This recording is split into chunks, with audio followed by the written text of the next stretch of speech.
Halo teman-teman, masih dengan Advokat Agung di sini. Kali ini saya akan membahas sebuah kasus ya. Jadi ada beberapa waktu yang lalu ada sebuah bank di Kabupaten Banyuwangi ya, itu meminta bantuan saya untuk mengajukan permohonan eksekusi fidusia. Jadi ceritanya bank ini mempunyai debitur yang kreditnya sudah macet ya, yang mana si debitur ini sudah ditagih berulang kali, namun tetap aja dia itu tidak mau membayar. Alasannya bisnisnya masih belum jalan dengan baik. Namun namanya kredit macet itu kan harus ada kelanjutannya ya, harus ada penyelesaiannya. Kemudian dari pihak bank mengajukan gugatan sederhana di Pengadilan Negeri Banyuwangi, dan kemudian gugatan tersebut diterima dan mereka menang. Kemudian si debitur ini dihukum harus membayar hutang itu sekitar 225 jutaan ya. Setelah putusan itu inkrah, kemudian dari pihak bank itu mendatangi si debitur, namun debitur tetap saja tidak mau membayar. Setelah ditunggu pendekatan persuasif, namun si debitur ini tidak ada niatan bayar. Akhirnya sampailah mereka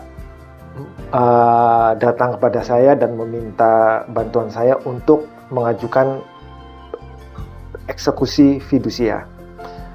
Kemudian saya mengajukan permohonan di Pengadilan Negeri Banyuwangi, dan kami diminta untuk membayar biaya eksekusi sekitar 14 atau 15 juta ya, saya lupa.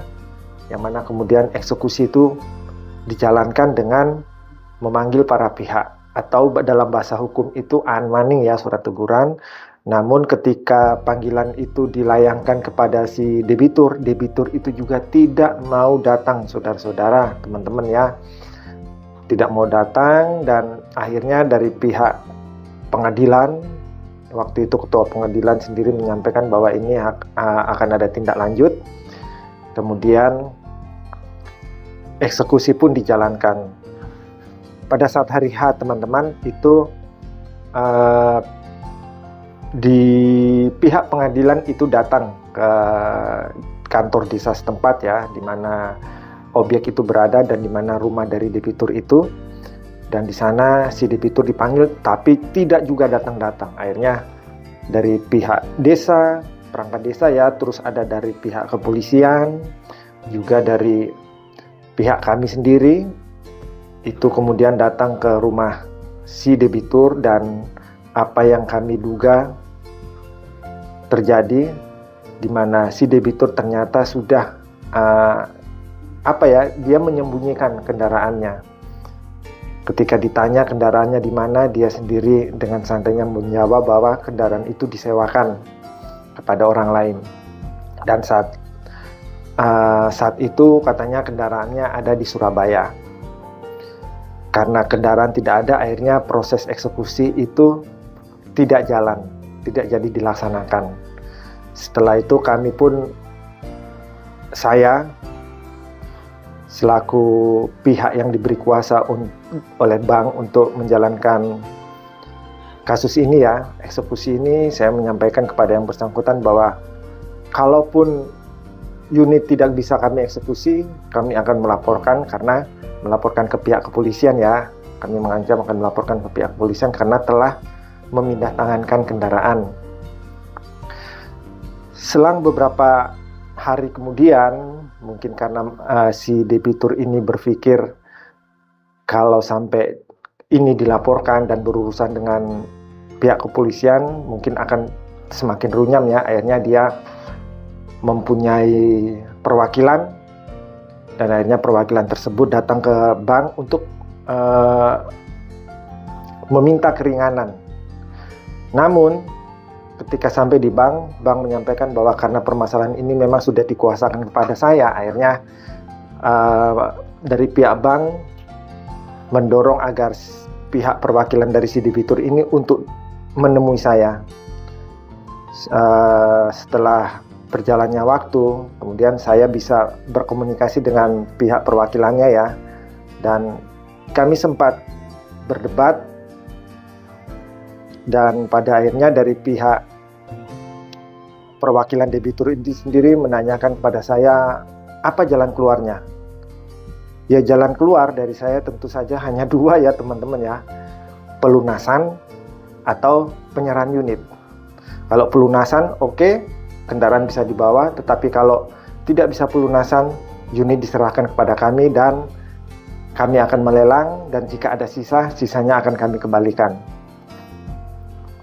Setelah ada nego, kemudian kami juga sampaikan kepada pihak debitur bahwa ada konsekuensi kalau dia tidak mau pelunasan, dia tidak mau menyerahkan barang, ya kami akan melaporkan permasalahan ini, menindaklanjuti kepada pihak kepolisian, dan kalau sampai si debitur ini mau terpenuhi unsur-unsur pidananya, maka dia pasti akan ditahan.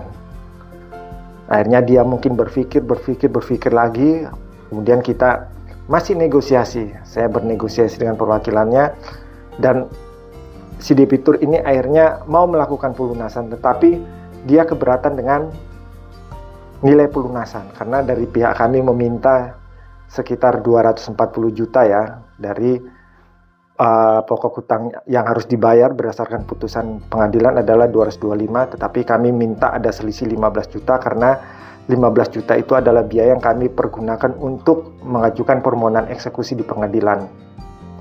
Dia pun masih keberatan, akhirnya kami nego dan akhirnya ketemunya yaitu kami mengurangi biaya yang selisih 15 juta tadi ya teman-teman untuk menjadi 7,5 juta.